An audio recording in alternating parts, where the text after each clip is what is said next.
A very good morning, students. So we have completed engineering materials in the previous session. We are in the module 4 of EME. So in continuing with that, we have to do joining process. In the previous class also we have given an introduction to joining process, right? But anyways, I will just brief what we have covered in that small portion in the end, and then we will continue with the different joining processes. All right. So in case of joining processes, as you know, there are three major joining processes that we need to study. One of them is soldering, and then is brazing, and then we have to start welding. Right. So we'll start with this first part. So by definition, joining process means where two or more metal parts are joined together to form a single piece. That process is called as joining. So you may have multiple parts, so that has to be made into a single component. That process we call it as joining. And to do that joining process, it is further classified into two major categories. Which are those? One is called as permanent joining process, and other one is called as temporary joining process or semi-permanent joining processes. So in case of permanent joining process, we have examples like welding, riveting, etc. In temporary joining process, we can give examples of bolts and nuts, screws, adhesives, soldering and brazing. Right. So brazing can also be considered to be a permanent joint only, okay, because the strength of the brazing is much more than solder. All right. So for temporary joining process, a very good example is bolts and nuts, right? So what we do in the case of bolts and nuts is that if two parts, most of the cases it's used in machinery parts or in automobile parts. So whenever we want to join that, we'll fix the bolts and nuts into that, tighten it, and it becomes a single component. And whenever we want to remove it, we should be able to remove that. So that is the application of temporary joints. And permanent joint means where we do not want to do that. Okay, so it's a body part. For example, in the automobile sector only you can take, or in any machinery part you can just take. So when you want to build the body of the object, you don't want it to every time open it and close it, isn't it? You want it to be closed it permanently. For example, a bus or a car, of the body of that, there is no need to open that and close it every now and then. So it should be permanently joined. So in such cases we go for welding. So in some of the cases like the gearbox, the casing of the gearbox, or in any other parts which has to be opened, it's not possible that we can weld it, because you don't know if there is any problem inside the gearbox. We will have to open it, isn't it? So if you weld it, there is no we will have to entirely remove that portion and cut that portion and remove it. So again you have to redo that. So whenever we have a process which needs to be joined, but we should be able to remove it whenever we want, such kind of process is called as a temporary joining process. Okay. So anyways, we will go into the next and study more about the other types of joining process here. Okay, so first one is soldering, so which you already know what soldering is.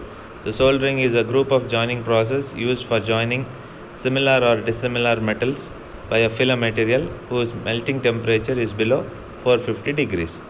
Right. So soldering is a process where you join very thin sheets of metal using a filler material which is called as solder or soldering lead, isn't it? A wire which is usually melted and it is filled in the gap between the joints where it has to be joined. Okay, the temperature of that will be usually much lesser, that is usually lesser than 450 degrees Celsius. The melting point of the alloy will be generally lesser than 450 degrees Celsius.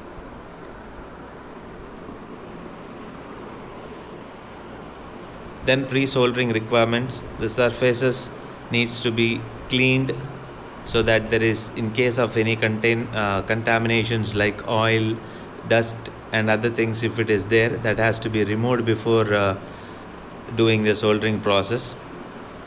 Next, usage of flux. So what is a flux? That was told in the previous class. So flux is a substance that is either a liquid or a semi-liquid state performing different functions. One major function of that is to prevent the oxidation. Second thing is the flux may be applied on the metal surface by different methods. That is, it can be applied by just brushing it, or dipping it, or spraying it. So these are the different ways in which a flux can be used, and the most common type of flux that is used in the case of soldering are zinc chloride, aniline phosphate, rosin alcohol, and other things, but most commonly used is zinc chloride.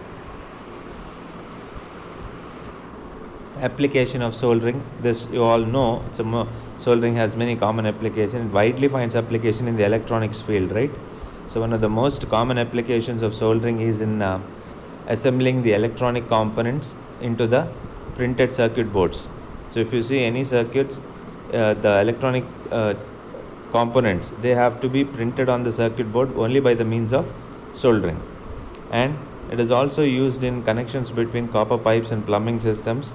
And one more important application of soldering is in the case of joining very thin sheets, usually things like food cans, metal containers, okay, and rain gutters.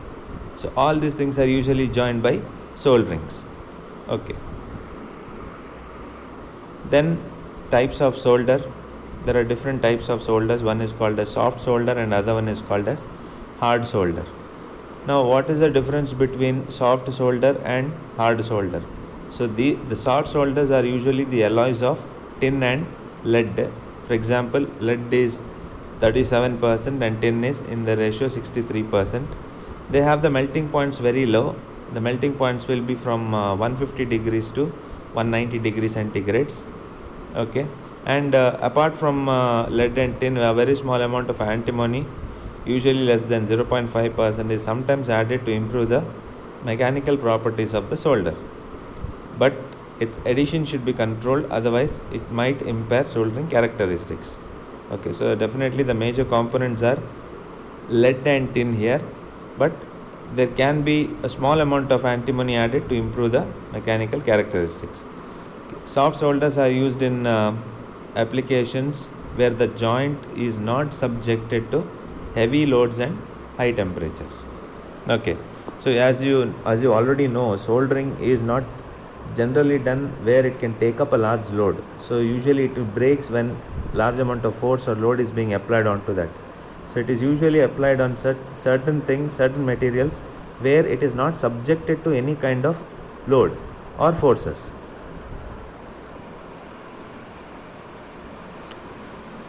Okay, so then we have hard solder.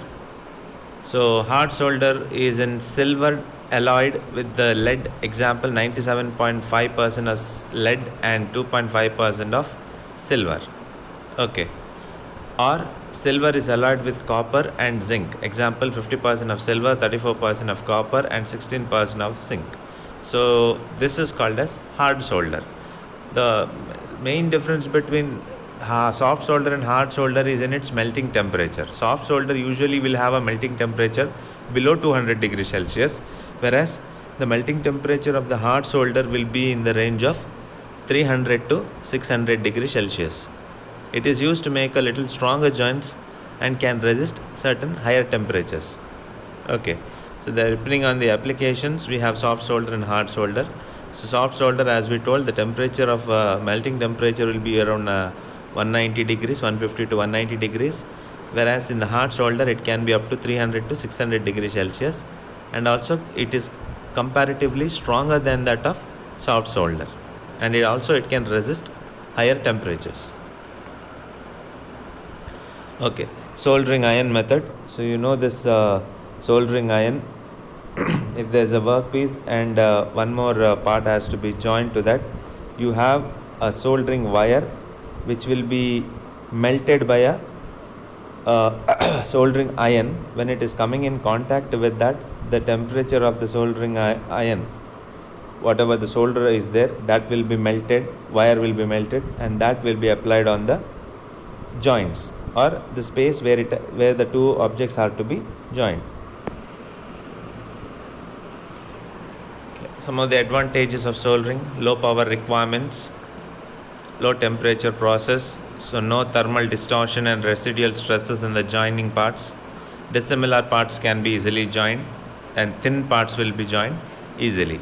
Okay, so advantages, you can see the second point, the low temperature it's a low temperature process, hence no thermal distortion and residual stresses in the joint parts. Okay, so this problem will be generally faced in the case of welding, thermal distortions or residual stresses. Okay, so in this case, since the temperature is not at all high, it is around 250 degrees or 350 degrees only, even in the case of soft solder as well as in the case of hard solder. So there will not be any distortion taking place or any residual stresses on the parts, because since the solder is the alloy itself is melted and then it is applied and it will cool, so it just forms as a joint. Okay, so there won't be any distortion in the material. So any parts can be joined, that is another advantage. Dissimilar parts can be joined easily and thin parts can be joined easily. Okay, and it is particularly meant for thin metals or thin sheets only. It is not possible to have very thick metals to be joined by soldering process. Okay, some of the disadvantages of soldering. So flux residues should be removed after soldering, otherwise it will start causing corrosion. This I have already mentioned, the thick parts cannot be effectively joined. Since soldering temperatures are low, a soldered joint cannot be used in high temperature applications, and strength of the joint will be low. As I have already mentioned, it cannot be used for load bearing members. So it is not possible to use it for high load carrying members or structures which take up a lot of load. So we cannot use for soldering. As you know, the major applications of solder, they are usually used for thin sheets as well as in electronic equipments. You know, these circuit boards or anything, their function is totally different. They are not subjected to any sort of load. It is not being stressed at all. We need to hold those chips and other things into the board, circuits into the board, isn't it? So that is the only function of the solder. So it is nowhere subjected to any sort of loadings. If it is subjected to load, it will break.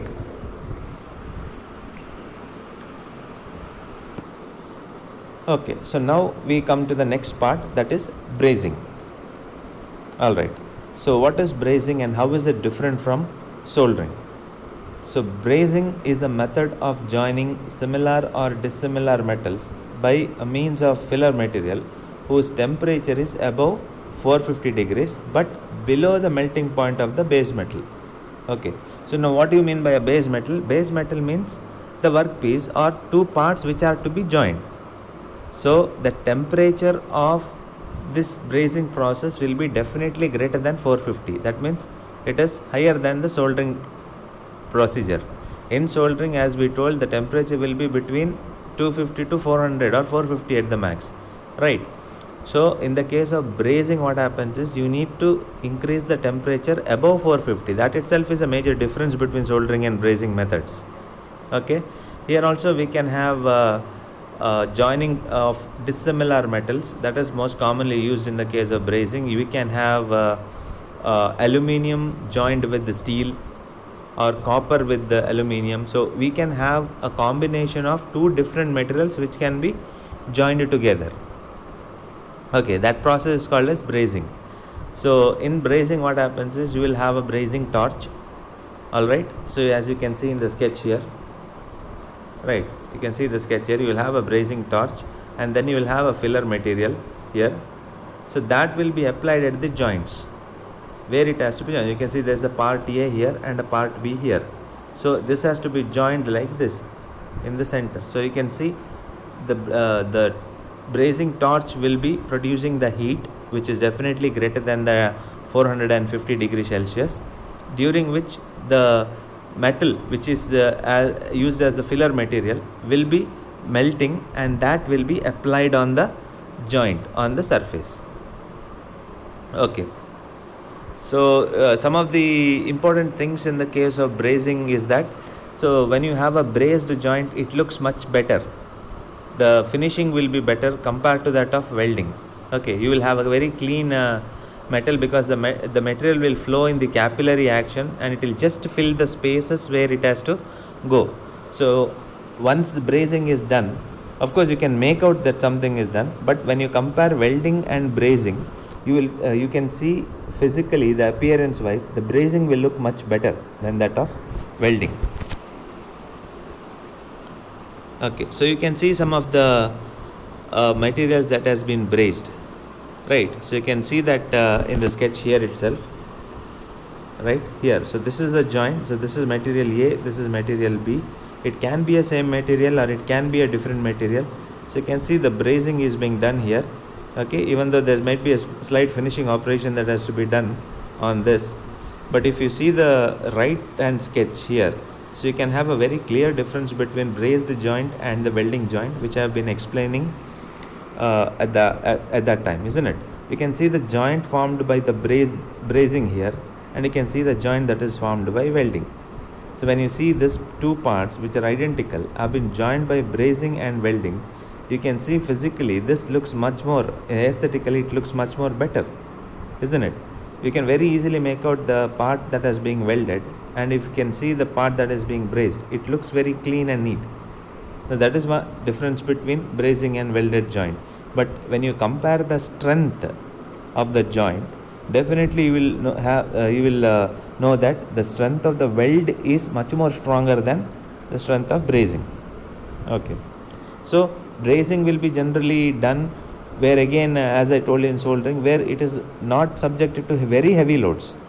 Okay, so it may be subjected to some load. It is stronger than soldering, brazing, but it is weaker than welding. So if you put the differences in terms of strength, you will have soldering the lowest, then you will have brazing, and then you will have welding. So welding will be the strongest. Brazing will lie in between soldering and welding. Okay, so as you can see the applications also, it is used for certain, some amount of load can be applied, but not a lot of load cannot be applied onto that. There is a possibility that they may break.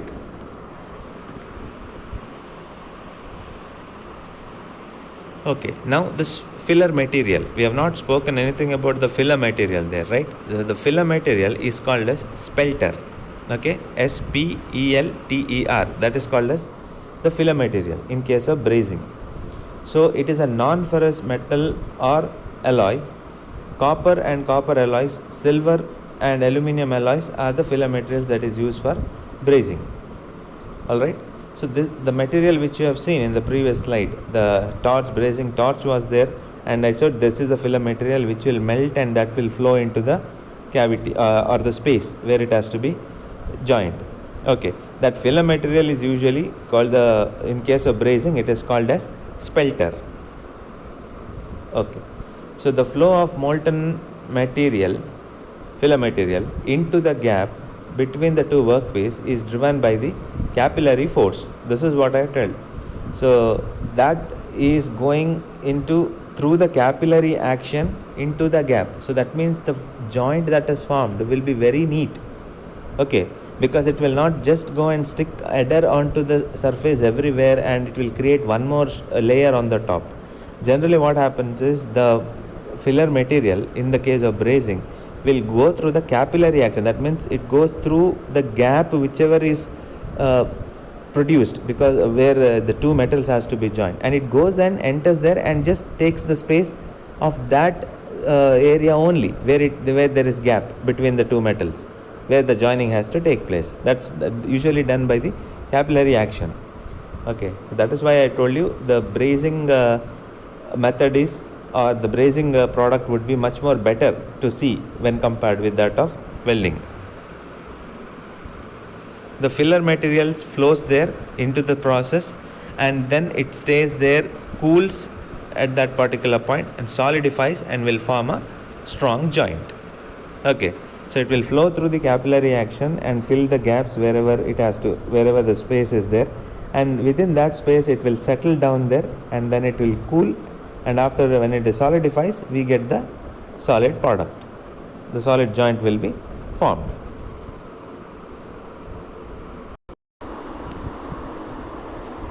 The flux used is either powder, liquid or in the paste form. Okay, and the flux that is used is borax. All right, so borax is the most common type of flux that is used in the case of brazing.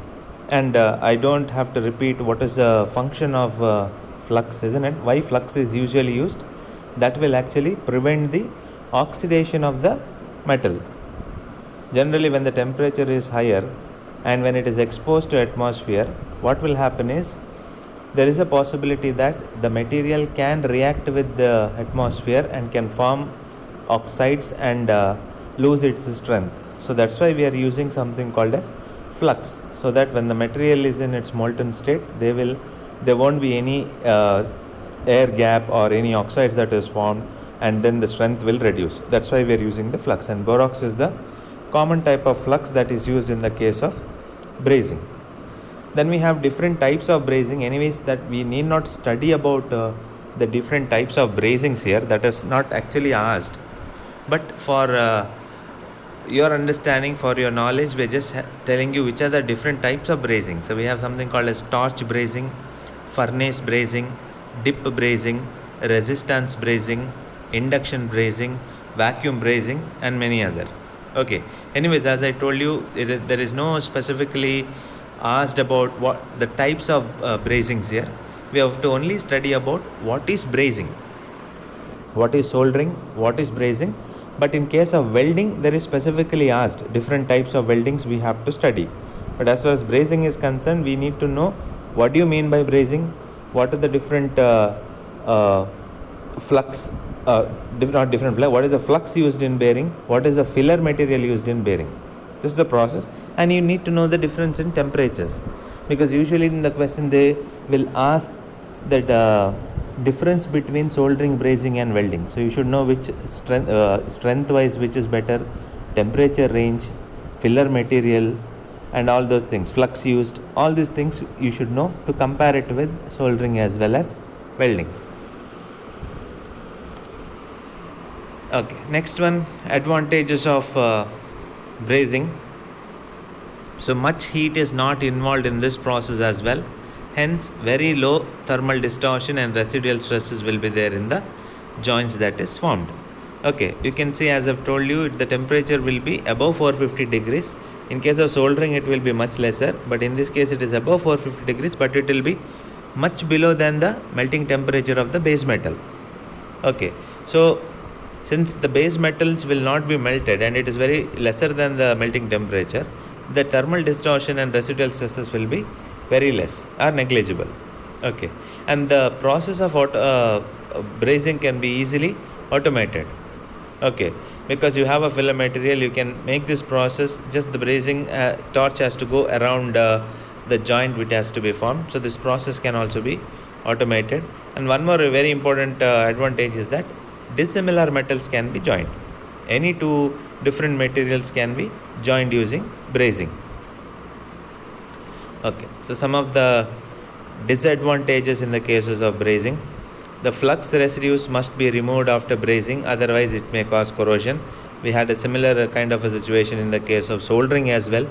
The flux whatever we apply, that has to be removed after the process is being completed, otherwise it may start getting corroded.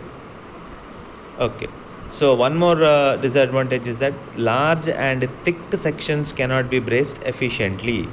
Okay, so as far as the thickness is concerned, soldering will have very less thickness, that is only sheets generally we go for soldering. So if it is just a little more thickness, just like how you saw maybe in the case of pipings or railings which has to be done, so still their thickness will be less. So if you want to join two thicker materials with the more number of more thickness, then brazing is not an efficient method to do that. Okay, so filler materials are relatively expensive in the case of brazing, so therefore the process will become slightly expensive because of the filler material. So these are some of the disadvantages in the case of brazing. Okay, so as I've told you, you need to know some of the differences between brazing and soldering, because generally the comparison will be made or comparison will be asked. So differentiate between soldering and brazing. or differentiate between soldering and welding, or differentiate between brazing and welding, or all the three also can be asked together. Differentiate between soldering, brazing and welding. So you should know some of the key points with respect to soldering, some points with respect to brazing, and some point with respect to welding. So if there are some common terms like temperature, filler material, all those things you should know clearly different. The flux used, so you should know the differences between in soldering what is the flux used, in brazing what is used, in welding what is used. So you should know the differences. So let's just go through some of the comparisons between brazing and soldering. So filler material, as you know, filler material used in brazing is called what? Spelter. I have told you this. And the filler material that is used for soldering is solder. Right. Similarly, the melting point of the filler material is above 450 degrees, but it is much below the melting point of the workpiece material. The melting point of the filler material is less than 450. You can write it more specifically if you want. For soft solder, it will be between 150 to 200, and for hard solder, it will be more than that, 300 to say 450, less than 450. Then in terms of strength, if you are comparing brazing and soldering, the stronger joints are obtained in the case of brazing. The strength of joint obtained in the soldering is comparatively low. This you need to know. The strength of the joint formed from soldering is weaker when compared to that of brazing. That means brazing will have stronger joints when compared with the case of soldering. Next point, brazing joints can resist corrosion, but at the same time even soldering joints do not resist corrosion to the same extent as that of brazing joints. Okay, this is not much different we can say, but you can generally say that the brazed joints will have more resistance to corrosion when compared with the soldering joint. Okay, then last point in terms of the process, expense in terms of process, brazing is slightly expensive when compared to that of soldering. Okay, because as I mentioned it earlier, in brazing the filler material is expensive. Solder is not that expensive for soldering. Solder is available for reasonably lesser price. So the process also will become expensive, isn't it? Brazing process will be costlier when compared to that of soldering. And at the same time, when you compare the strength of brazing will be more compared to that of soldering. Okay, so now we have come to the important part, that is welding. Okay, so when I say important part means we have a lot of things to study here. That's what I mean important. Doesn't mean that soldering and brazing is not important. In soldering and brazing, they may ask you the method of soldering and method of brazing, or the most commonly asked question if you see all the previous question paper is differentiate between soldering, brazing and welding. Okay, so you need to know those points, specific points with respect to soldering and brazing. Okay, so in welding you will have to study different types of welding. Alright, but first of all let us see what do you mean by welding. So welding is also a joining process, right? So welding is also a joining process. It's a permanent joining process. Okay, so once welding is done, it is not possible to remove it. So once welding is done, it becomes a permanent joint because you are metallurgically joining two metal pieces and they become one, and it is considered to be having same strength as that of the base metals. So once the joint is formed and it becomes a single component, the welded joint is also considered to have same characteristics and same properties as that of the base metals. Okay, so welding is a process of joining two similar or dissimilar metals by fusion with or without the application of pressure and with or without the use of filler material. The fusion of the metal takes place by the means of heat. Okay, so this definition, as you can see, there are so many terms that is being used. So first of all, it is said that it is a process of joining two materials by the process of fusion. What do you mean by fusion? Fusion means joining. Actually, the term is fusion, but when we say this word fusion, that means they are melted. The base metal are also melted and in the sides where it is to be joined, and then they are allowed to cool and they solidify and they form a single joint. That is called as joining by fusion. Then it continues, the definition continues, with the or without the application of pressure. What does that mean? That means in some of the cases we will have to apply the pressure to join, and in some cases we don't have to apply the pressure, it will join by itself. Okay.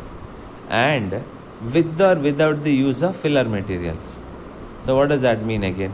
So in some cases you will need an extra material to join, filler material. In some cases you do not need an extra material, the material itself will join together, combine, and it will be joining together. That is called as with or without the use of filler materials, and the fusion of the metal takes place by means of heat. Okay, so that is the definition of welding. So if you see the sketch below, anyways you will not have to draw this sketch, this is only given for your understanding, just to know. I think most of you would have seen this, isn't it? So you have so many parts in this. So this is the welding torch, or what is holding in his hand. This is the electrode, what is there, and this is the arc that is formed, yellow colored one, and below that is the workpiece, and the workpiece is kept on the table. Okay, and then he is having something in his hand that is called as a face shield. Okay, that's important safety device, face shield. And then you have something here that's called as a transformer. For a welding, a transformer is very much important, because a transformer is needed because we need high current and low voltage. Okay, that's why we need a transformer here. So one part of that terminal is connected to the electrode, and the other part you can see here is connected to the work table. So one becomes positive and one becomes negative. Okay, now classification of welding process. This is what I have told you. There are so many types of welding, and you need to know the classification of welding. So welding is a process in general. They are further classified as gas welding, resistance welding, arc welding, and modern welding techniques, and solid state welding. Okay, so in welding process we have so many categories: gas welding, resistance welding, arc welding, newer welding or the modern welding process, and then solid state welding. Now first let us just briefly go through this. Anyways, you have to study in the syllabus about arc welding and gas welding and some other welding processes. Okay, so we'll just give an highlight brief about these different welding processes. So in welding process, first one you have is gas welding. So gas welding means, as you know, gases are used. So which of the gases are used? It can be oxygen and acetylene, air and acetylene, oxygen and hydrogen, three different things. Anyways, you are going to study oxyacetylene gas welding in the syllabus. It is there to be studied. Next, resistance welding. In that you have butt welding, spot welding, seam welding, and projection welding. Okay. The name resistance welding is given because we are making use of the electrical resistance in this case. Okay, anyways, you don't have to study much deeper into what is resistance welding, but since it has come in the classification, I just thought I should tell you what is resistance welding. So resistance welding means it's a plastic state welding where you connect both the end of the workpiece to a circuit, and only when you join the metals, touch the metals only, the circuit will complete, isn't it? So what will be usually done is, the two metal pieces which are to be joined, one end is connected to positive, the other end is connected to negative, and they will be kept very close to each other so that the electrons will try to jump from one end to the other. They are not in contact. There is a small gap maintained. So what will happen? Because of the gap, the electrons will try to jump from there. So their resistance goes on increasing. And because of the increase in resistance, it develops heat on the edges where it has to be joined. And the material starts heating up and they reach plastic state. That means they reach certain temperature higher, lesser than the melting point. At that point, you disconnect it and you apply force, apply pressure from either side. That when you apply the pressure, because of the heat the material has already reached the plastic state. So when you apply pressure on either side, they will join at that point, and when we cool that, we get the solidified product. Okay, so that process is called as resistance welding. And next and the most important one here is arc welding. So there are different arc welding process. You have carbon arc welding, metal arc welding, plasma arc welding, then you have gas metal arc and gas tungsten arc. So you have to study both of last two what I have mentioned, MIG and TIG and MIG. Okay, apart from that, you will also have to general study what is arc welding, sketch and explain. Arc welding process is an important question they usually ask. Then there are some newer welding processes that is called as electron beam welding, laser welding. Okay, so that is not there in the syllabus here right now. You need not study about electron beam welding and laser welding. And then we have solid state welding. So in that you have again different types of welding. That's called friction welding, ultrasonic welding, diffusion welding and explosive welding. So these are the different welding characteristics, but as far as the syllabus is concerned, you have to study arc welding and gas welding.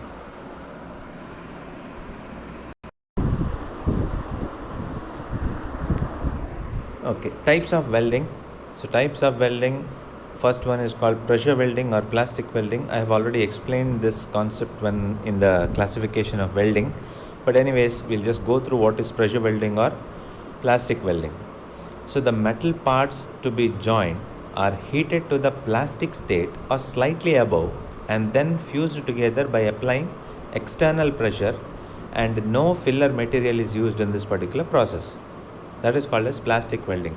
So just in the previous slide I was explaining about one of the welding process, isn't it, which is that resistance welding. So resistance welding is an example for pressure welding or plastic welding, because what we do is we take the material and heat it in the sense in the joint parts where it has to be joined is heated to a plastic state. So what do you mean by plastic state? There are two things. One is plastic state and molten state.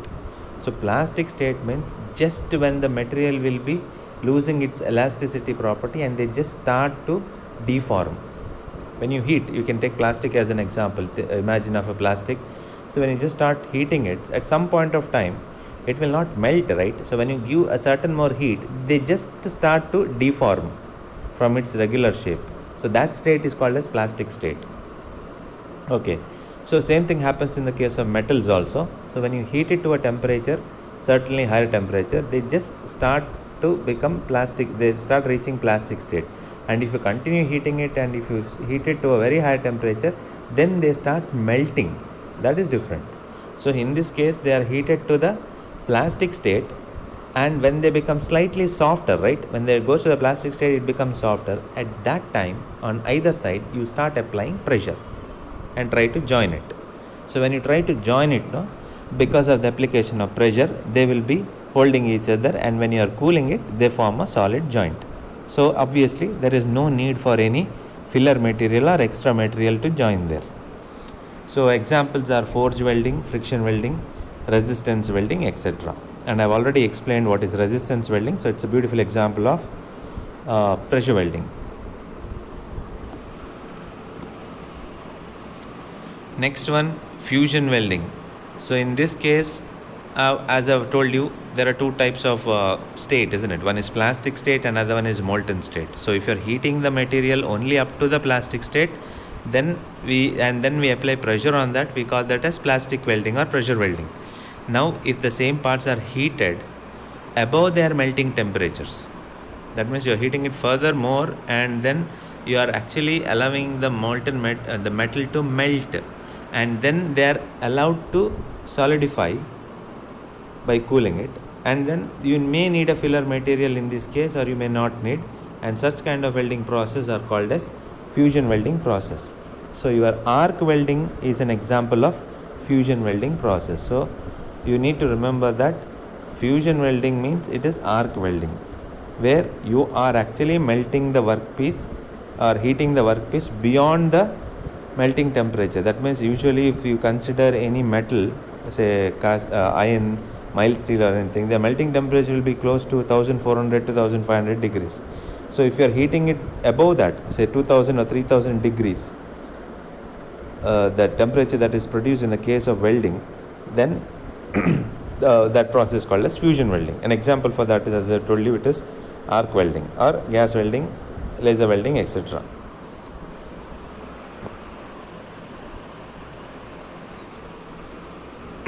Applications of welding. Weldings are basically used for two major applications. Okay, what is that? One, there are so many other things that will be explained, but by common sense you should know two cases where welding can be used. One is to build something new. Two is to repair something, isn't it? Welding is usually used for what? You usually know that. So if something is broken, some metal part is broken, they say, okay, this is broken, please go and weld it, isn't it? So welding is for repair and maintenance work. That is one major application of welding.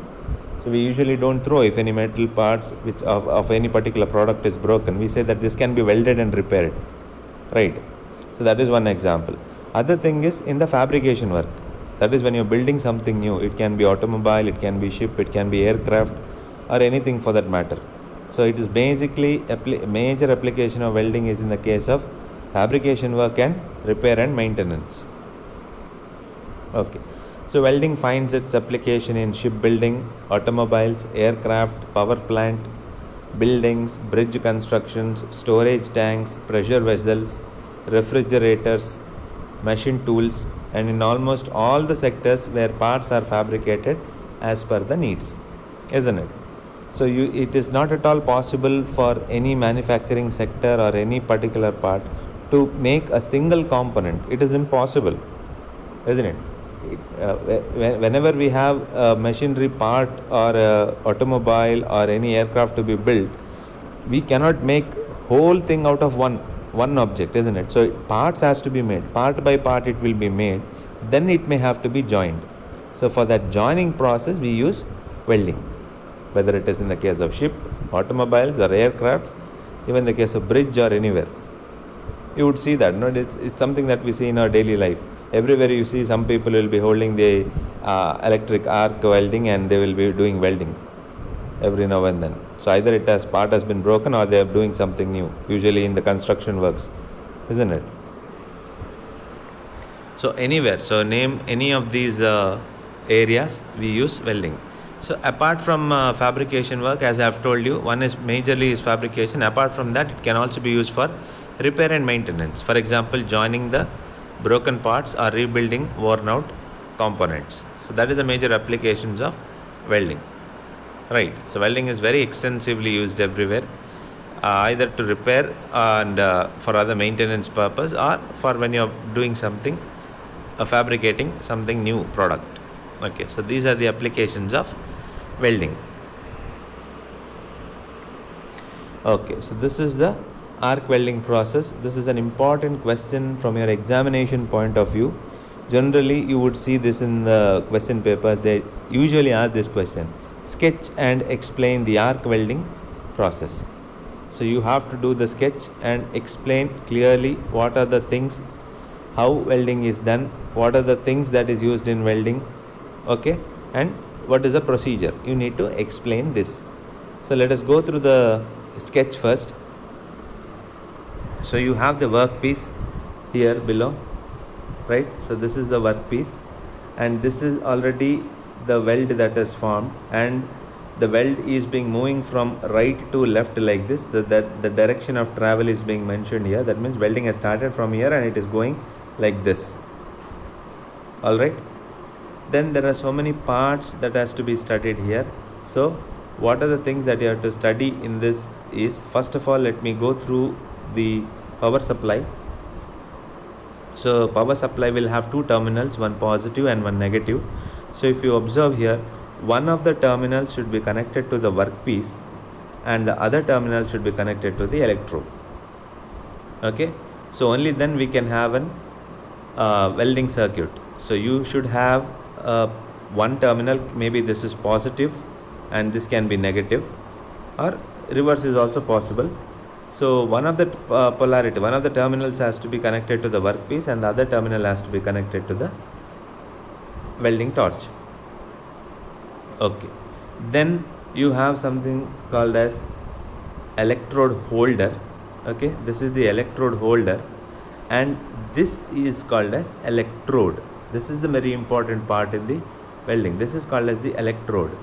So electrode is the one which causes the arc, formation of the arc. Without the electrode it is not possible to conduct arc welding. Okay, so this is the electrode and it can be bare electrode or it can be specifically called as flux coated electrode. So you can see here the inner white lines is there, no? That is actually a metal part. Okay, I mean from the outside you can't make out, outside it will be looking like this.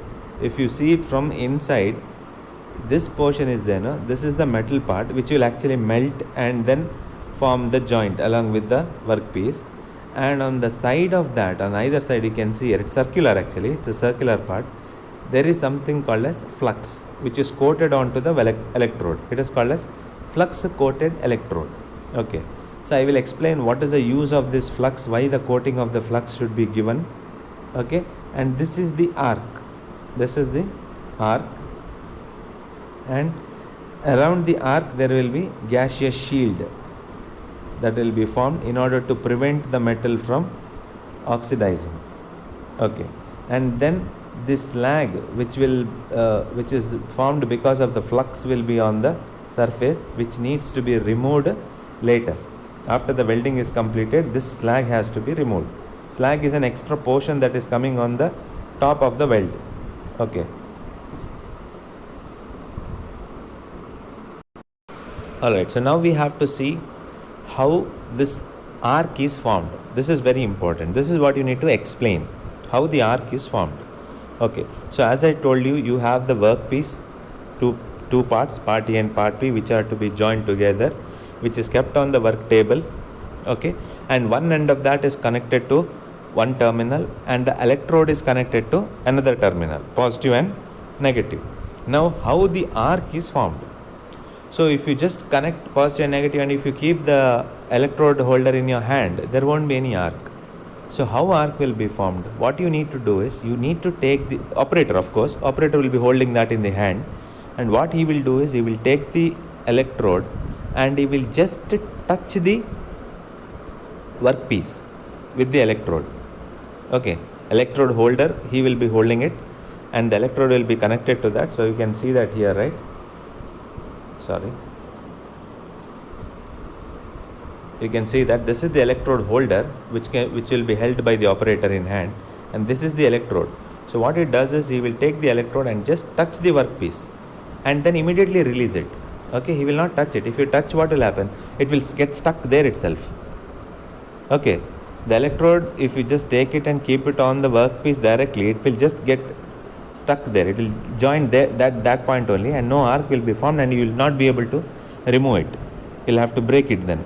Okay, so what has to be done is, you have to take the electrode holder and touch the electrode, tip of the electrode just to the workpiece and lift it slightly, maintaining a very small gap. Okay, so when you do that, what will happen is, the current or the electrons which are passing through the circuit will have enough energy to jump from the electrode to the workpiece. Okay, because that is the opposite terminals, isn't it? So electron has to flow through the circuit. So when you just touch it and remove it and maintain a very small gap, that gap, maintenance of the gap is very important. At that particular gap only proper arc will be formed. So when you maintain that very small gap, the electrons will try to jump from the electrode to the workpiece, thus producing arc. So that is called as arc. Then you have the continuous arc that will be produced. And if you again lift the electrode upwards, then the arc will start reducing and they will get completely off if the distance is more. So maintaining a small distance between the tip of the electrode to the workpiece will produce the arc. Okay, so that's very important. So you can see that if this is the workpiece here, right? Let's say this is the layer of the workpiece and this is the tip of the electrode and this is the gap that has to be maintained. Only then the arc will form. Okay. Now what happens when the arc is formed? When the arc is formed, obviously the metal starts getting heated up, and the electrode, as I told you, will also have the metal in it. Because of the arc, that metal starts melting and it will start filling the gap between the workpiece. Two workpieces are there, right? Part A and part B. So the joint is there, right? That electrode will have the material in that. That starts getting consumed, start getting melted, and it will apply on the layer on the top. So that's why you are moving the welding torch from one end to the other, so that in the meantime the material in the filler material in the electrode starts melting and it will start applying on the joints. Okay, that's about how the filler material will be melted. Now, as I mentioned earlier, so this is the filler material, and this one is the flux coating. Now, what is the necessity of this flux coating that is applied on the electrode? Okay, the flux coating, when the metal melts, the flux will be also spread over the area where the welding has to take place, and that will cover the entire welding area as a shield, the gaseous shield which is formed, right? That is formed because of the flux. What does that shield do? What it does is it will prevent the atmospheric air to react with the molten metal. Okay, it does not allow it makes a closed enclosure in such a way that this it doesn't allow the atmospheric air to come into the molten metal, because when the metal, when it is melted, it's in the liquid form, and if the air comes inside, it may react with that, and then if the air enters that and it gets trapped in between the molten metal, and when it is solidifies, the air bubbles may be trapped inside that, isn't it? So from outside, when it is solidified, when it is cooled, you will feel as if it's a solid material, but if the air has already come inside and gets trapped inside that, inside structure will be hollow, isn't it? That is one.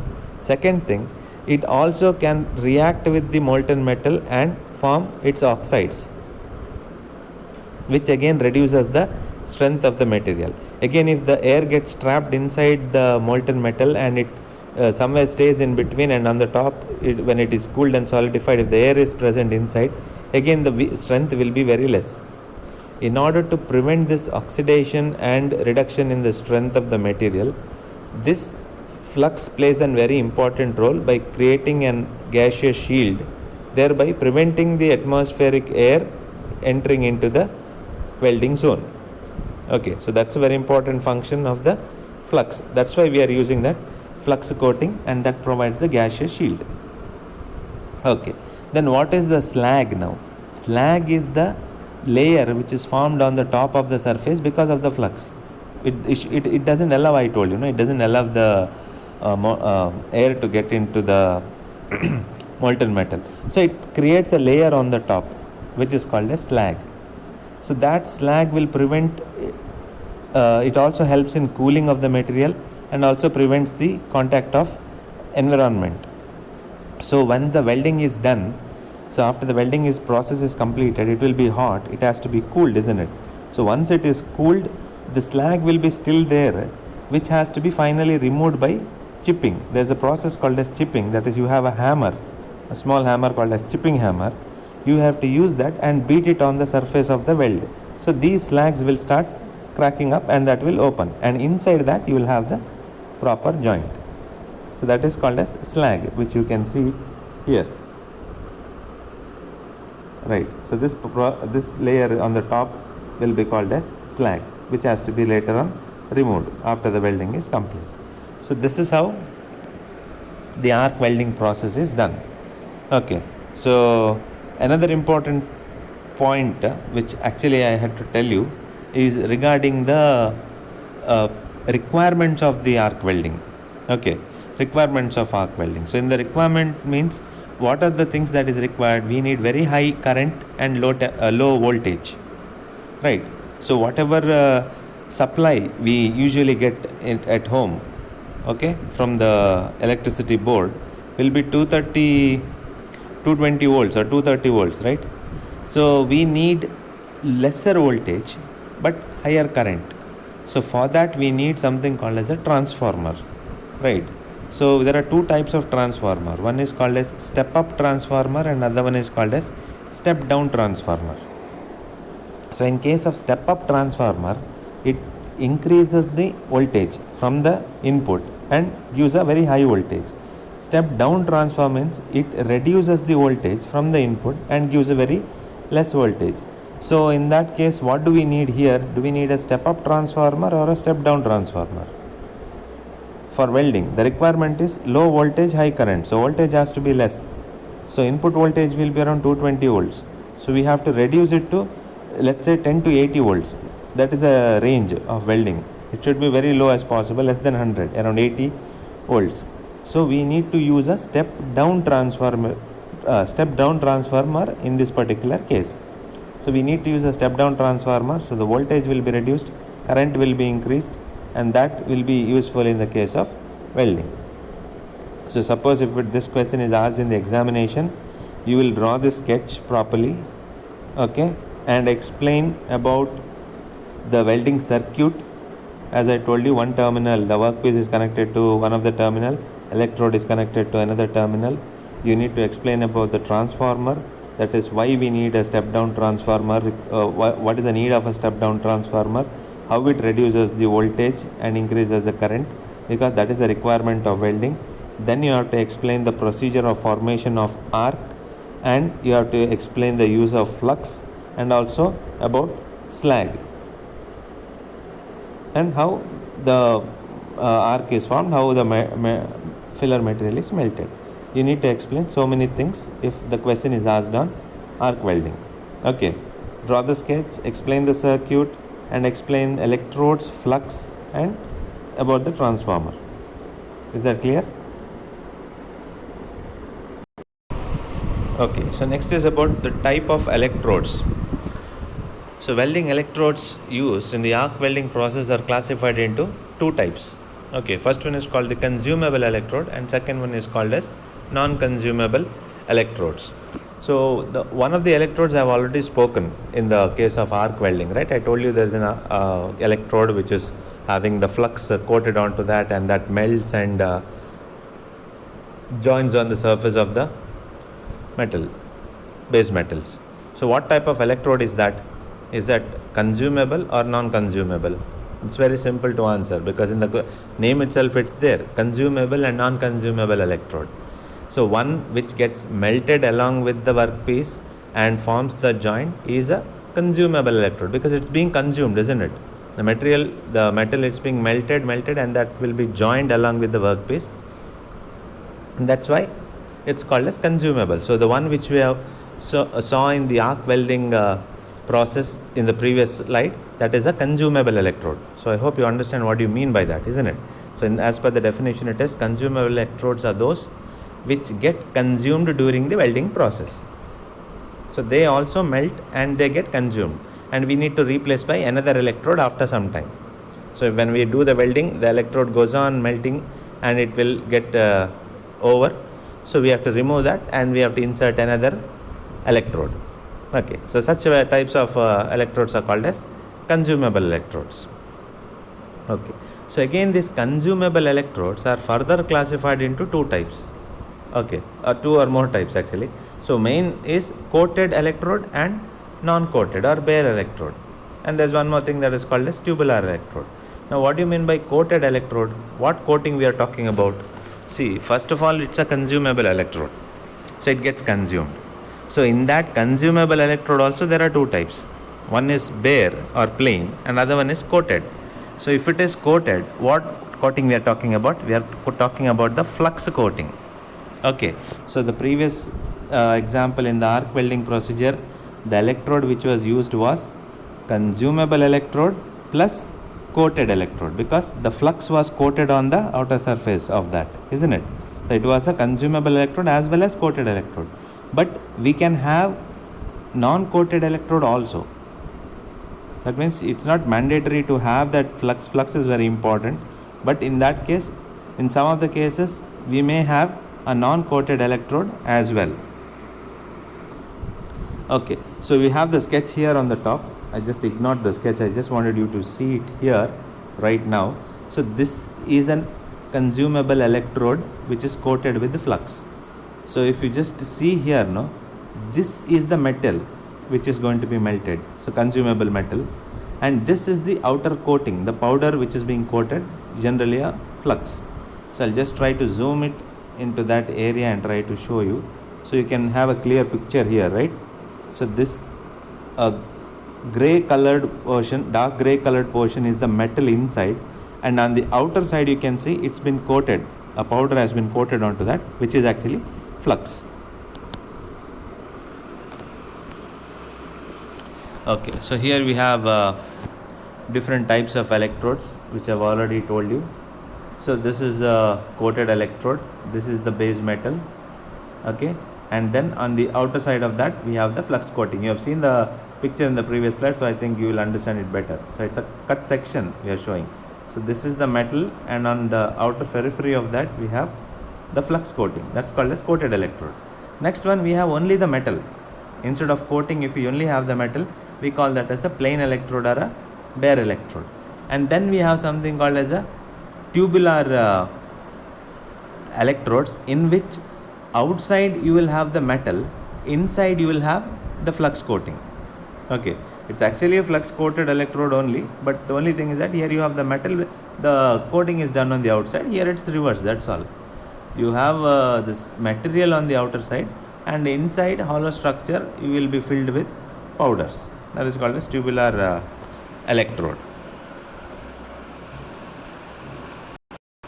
Alright, so then we have something called as non-consumable electrode. So I have explained consumable electrode, they get melted along with the workpiece, and that melted filler material will be added along with the molten metal to join. So then you have something called as non-consumable. So in the name itself it says they are non-consumable, that means they do not melt. So the only function of these electrode is to produce the arc. Okay, without the arc we cannot do welding, isn't it? So the primary function of the electrode is to produce arc. In that we can have consumable as well as coated. But if you don't want a consumable electrode and if you don't want a coated electrode, we can definitely have only an electrode where the purpose of the electrode would be to form the electric arc, and such type of electrodes are called as non-consumable electrodes. Okay, so non-consumable electrodes are generally made up of carbon, graphite or tungsten, which do not consume during welding. That means they don't get melted. The purpose of them is to produce the arc only. They serve only to strike and maintain the arc during the welding process.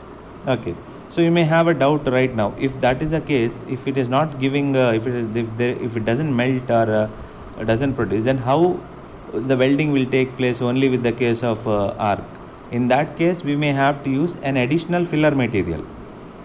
Okay, so whenever you are using a non-consumable electrode, okay, so you will have to use an additional filler material. That means arc will be produced from somewhere, you have to place another filler material from any other source and keep it near the welding, so that material will melt from there and then it will join, just like how you would do it in the case of soldering. The solder would be kept separately, isn't it? Or in the case of brazing, you have seen the sketch if you remember, the welding torch is there and a filler rod will be kept, that will melt and it will form the joint. Similarly here also. Okay, so it depends on the requirement when we have to go for filler coated electrode and consumable electrode and non-consumable electrode. So these are the different varieties that we are telling you. There is a consumable electrode and a non-consumable electrode. In consumable electrode, again you can have a coated as well as bare electrodes. Okay, so with this we complete arc welding process. Okay, so in the next video class, in the next video lecture, what I'll be going to do is I'll be dealing with the gas welding, and so there are two more specific arc welding process, that is TIG and MIG. Okay, so in the next video we will be doing gas welding and TIG and MIG. Okay, thank you.